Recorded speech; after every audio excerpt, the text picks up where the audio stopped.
Well, tomorrow we've got these local elections happening across the region, and one of the ones getting the most attention is Prairie Village. Who would have thought Prairie Village kind of ground zero for this apartment issue in terms of, what needs to be done? What is the role of city council when it comes to affordable housing and rezoning issues in communities? So last week we read what was really just a really gross guest commentary in the Kansas City Star that was headlined, "Stop Rezoning Prairie Village are not your father's Republicans." That's the organization. They're extremists. And it was written by an individual who's not a resident, who is a musician or something. And the Star basically handed over some key real estate to this person to call those who are trying to slow down the willy-nilly rezoning of Prairie Village into extremists. That's what happened last week. So some commentary came down from a former Kansas City Star columnist, a person you all know well, Steve Rose, who is joining us here in studio. Good morning, Steve. Thanks for being here. Good morning. Thanks. So let's start off with why you felt compelled as a Prairie Village resident and someone who, has been covering news in this town for the better part of, 50 years, why you felt compelled to get involved on this issue. Well, I was born in Prairie Village, 1947. We were one of the first families to move here. And I've lived in Prairie Village most of my life and do today. And, it was only a couple of years after we moved here that Prairie Village was actually named the best planned community in the United States. And it was a result of a lot of the vision of J.C. Nichols and seeing what he could do with curved streets and statuary and build a neighborhood shopping center and so forth and so on.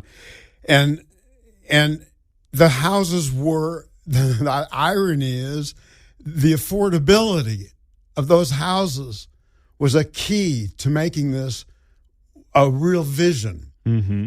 And the houses, so, my parents moved there in 47. We were one of the first families. And the houses cost $7,000.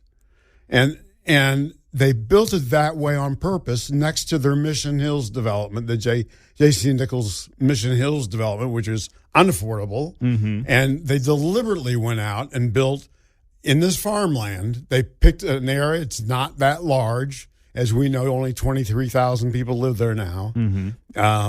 And picked an area and said, he could imagine what a really top-notch but affordable community he could build in Johnson County. And here we are, fast forward, nobody says, it's whose fault is it that it was done so well that those $7,000 homes are now $400,000 or $500,000. And there are some people out there, and I'm going to say this in all sincerity, because I feel bad about the fact that there are a lot of people now who, who cannot afford to live in a Prairie Village, Cape Cod, 900 square foot house. They were well intentioned when they came out and said, Prairie Village should be open to all. It should be a completely, a kind of community like it was maybe 50 years ago, where you could just, land there and live there comfortably for your little $7,000. But it is really one of the most misguided efforts that I can recall in over 50 years of publishing in Johnson County. It is the idea of bringing in people who can afford the houses is a great idea, and we all wish that things could be like that, but that's not reality. Mm-hmm. It's not. It's not. Now, the way this fight has gotten so nasty, people who are running for city council, and they're not people with big political aspirations. They're just trying to help their community. They're being called extremists. They're being called every name in the book. The Kansas City Star, the supposed paper of record here in this town, is fanning these flames and publishing these types of articles. What does that say to what's gone on in this really community of 23,000? Not that big already, pretty dense, and it's caused a lot of issues there. It's one of the densest communities. It is the densest community in Johnson County. Mm-hmm. It's already, it's filled. It's already, there's no square inches to expand. Yeah. I mean, this is what we've got. Yeah. And the fact that it has turned so nasty and is sad. It's really sad for me to see after spending a lifelong time, most of that time in Prairie Village, and it's pathetic, and I hate this. I hate to see the city torn apart like this, and I hate to see people getting into nasty, venomous fights and arguments over it. But that's the way it's turned out. Yeah. I mean, it's just the whole dialogue has just become something to be really, I think all of us should be sad about. Mm-hmm. What is a very beautiful, charming, pleasant, well-planned, and we're seeing the benefits of that. Well, but here's what comes out of this. Steve Rose joining us on KCMO, Prairie Village lifelong resident. Of course, you know him well from the Star. You praised J.C. Nichols' vision. You said, hey, this is a landlocked, charming city. And people will start throwing out every word in the book. They'll call you racist for saying things like that. Well, I'm not a defender of J.C. Nichols' racist policies. He was a man of his time. It was very, I'm not one who goes back and starts judging Thomas Jefferson for having slaves. I mean, you are a person of your time. Mm-hmm. J.C. Nichols was a visionary in so many ways. We should probably build 2 statues for him because what he envisioned for the plaza and Prairie Village and Brookside and all that, was amazing. And he saw it before the automobile even became a part of our lives. Mm-hmm. No, but you're right. You're right to point that out. It's a nuanced conversation. Right? Exactly. But if you say what you're saying, I mean, these people who don't really have a case to make on why Prairie Village needs to be more dense will just start calling you names and slurs and things like that.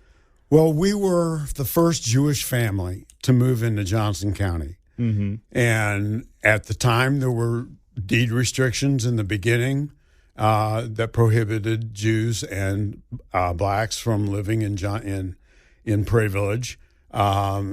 But J.C. Nichols actually not only sold us our house in 1947 and violated his own deed restrictions or withdrew his deed restrictions, but was very helpful in getting our newspaper started by helping subsidize some mailings for several months. Mm-hmm. And I never felt that anti-Semitism was in any way involved in corrupting what was otherwise a beautiful development that was that this man envisioned. And the race side is another issue. What are we going to do about that? There's not a law that prohibits a black person from living in Prairie Village. It doesn't exist. Mm-hmm. Any person can live here who chooses to live there. The income prices of the houses are above the level that many people who are in the minority can afford. A lot of white people can't afford to live in Prairie Village either. Absolutely. There's hundreds of millions. Most people can't afford to live in Prairie Village, and that's okay. I mean, what are we going to do about it? That's the question. Yes. And that's a completely different conversation. And that is the economic reality is such that we cannot go out and remake and re-envision Prairie Village to be something else that suddenly is going to make it affordable for anybody and everybody to come on in and buy a house and live there. It's just that door is closed, and that's just how things have evolved. Yeah, and it's sad. It really is. I'm sorry. Mm-hmm. Personally, I mean it sincerely. I wish that anybody in a reasonable income could move in and it not be a $400,000 or $500,000 Cape Cod house. which seems unbelievable to me now, having seen it grow from 7,000. Yeah. But you can't change that. Yeah, you can, no matter what they try to do. Steve Rose, you know him well from his time here in a lot of different publications, speaking out on this Prairie Village issue. That flew by there, Steve, but we're grateful you came in and you spent some time with us. So thank you so much for being here. Well, thanks for the invitation. You bet.